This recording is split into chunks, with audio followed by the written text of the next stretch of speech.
Howdy everyone, my name is Trayton Zanudo, and this is my honors project on the subject Gadamer on Truth in Painting. So the first natural question is, what is truth? And Gadamer shares Nietzsche's skepticism of science. When verification, regardless of what form, primarily defines truth, then the standard with which knowledge is measured is no longer its truth, but its certainty.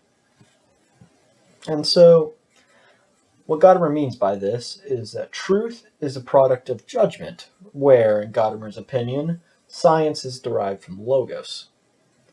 Science is collected from method and imitation, which is useful but provides little insight into the meaning of something. Truth, however, relies on knowledge and understanding the entire meaning of something. Gadamer also writes, no one of us embraces the whole truth within his beliefs, but that the whole truth can, however, embrace us both in our individual beliefs. By this, Gadamer means that no individual can possibly know enough to truly understand everything, but through communication and experience, individuals can come to understand a great deal more than they did before. Truth is dependent upon the whole context of a matter and cannot be achieved through the separation of factors as science aims. So, now that we know what truth is, what makes a painting art? Well, Gadamer provides several different qualities that make something art. Gadamer believes the work must allow for aesthetic differentiation. Aesthetic differentiation means that art can be taken away from its time and its creator, yet still communicate its message and provide its entire meaning. The idea is that art is capable of taking its context, everything that needs to be communicated to understand it, with it. So, Gadamer also shares Kant's concept of taste. Taste is like a sixth sense that guides people towards the truly beautiful. And in Gadamer's view, the truly beautiful is that which is morally good. And morally good teaches us something about ourselves.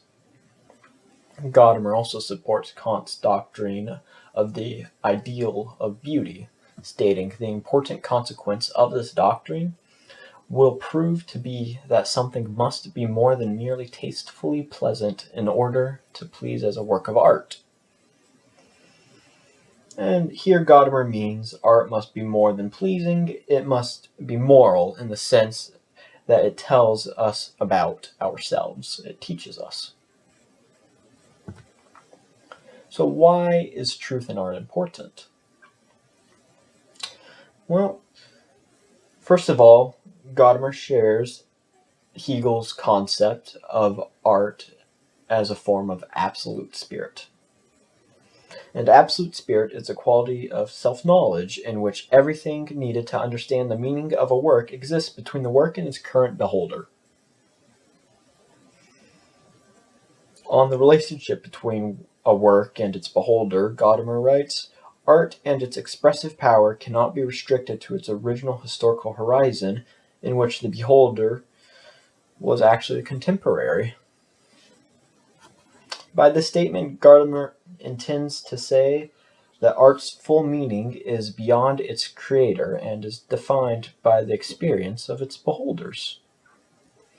Basically that it is us who are looking at the art that are defining what it means. It's that experience that we have with it.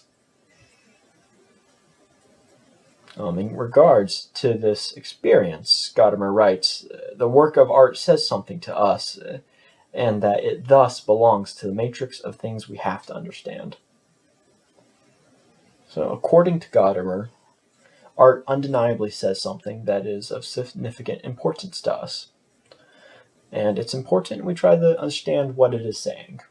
No different than if someone came to us and was speaking French or Russian, we would want to understand what they were saying. In this same respect, we want to understand what art is attempting to say to us. So how do we read the truth in art? Well, Gadamer recommends we use hermeneutics. Hermeneutics is the act of clarifying the meaning of something by a person's own efforts of interpretation. And to justify his method of finding truth in art, Gadamer writes, "Every interpretation of the intelligible that helps others to understand has the character of language." And so the idea here is, because of art's form of communication, it means that it inevitably has the important characteristics of language to which hermeneutics applies. And so we are able to and should use hermeneutics to understand what art is trying to tell us. And furthermore, Gadamer writes, "What we are calling the language of the work of art, for the sake of which the work is preserved and handed on, is the language the work of art itself speaks."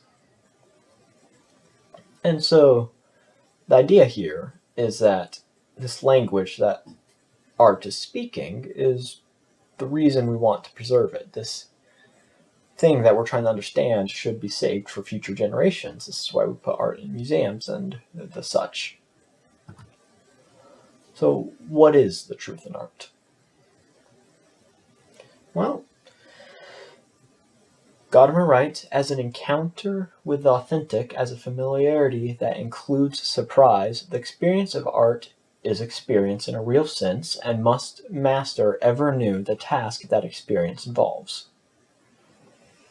The meaning of this statement is that art communicates the totality of its meaning through the experience between the work itself and its current beholder.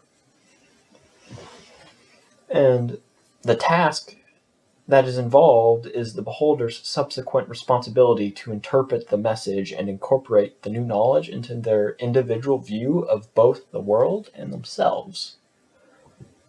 We experience something when we look at art, and in that experience, we must interpret what that means and apply what we learn to our worldview and ourselves. In addition, Gadamer states, the distinctive mark of language of art is that the individual artwork gathers into itself and expresses a symbolic character that, hermeneutically regarded, belongs to all beings. By this statement, Gadamer means that the message of art is communicated through symbolism and is capable of being received by anyone. Anyone is able to understand the meaning, and thus the truth of art, so long as they make the effort to interpret their experience with the art.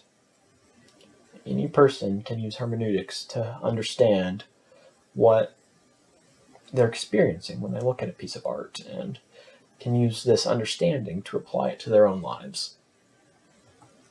So these are my references, and thank you for listening to my presentation.